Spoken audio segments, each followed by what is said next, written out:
पासवान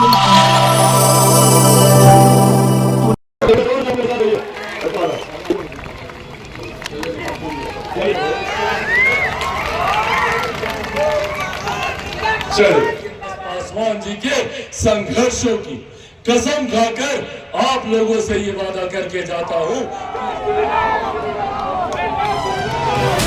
खबर बगा से है, जहां वाल्मीकि नगर से एनडीए प्रत्याशी सुनील कुमार के समर्थन में रामनगर में जेपीआर के राष्ट्रीय अध्यक्ष चिराग पासवान रामनगर के डाक बंगला परिसर में एनडीए के प्रत्याशी सुनील कुशवाहा के पक्ष में वोट करने की लोगों से अपील की और चुनावी सभा को संबोधित किया।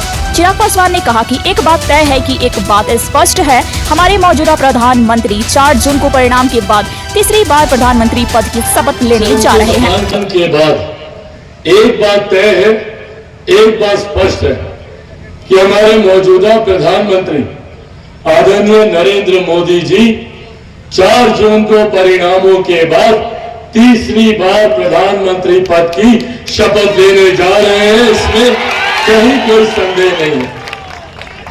और जब ये बात तय है कि हमारे प्रधानमंत्री तीसरी बार देश के प्रधानमंत्री बनने जा रहे हैं, तो ऐसे में हम लोगों की जिम्मेदारी बढ़ जाती है।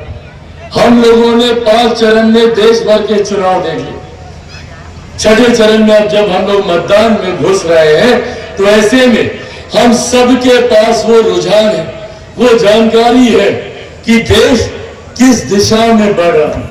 चिराग पासवान ने अपने पिता की सौगंध खाते हुए कहा कि जब तक मैं जिंदा रहूंगा संविधान को कोई छेड़ नहीं सकता।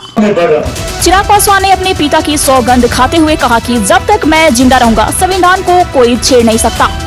चिराग ने कहा कि देश प्रधानमंत्री नरेंद्र मोदी के नेतृत्व में आगे बढ़ रहा है।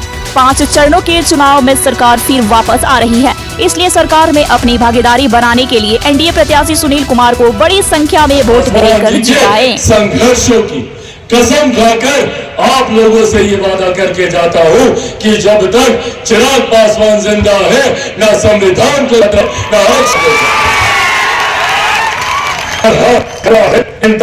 न जैसे महागठबंधन के जो योजना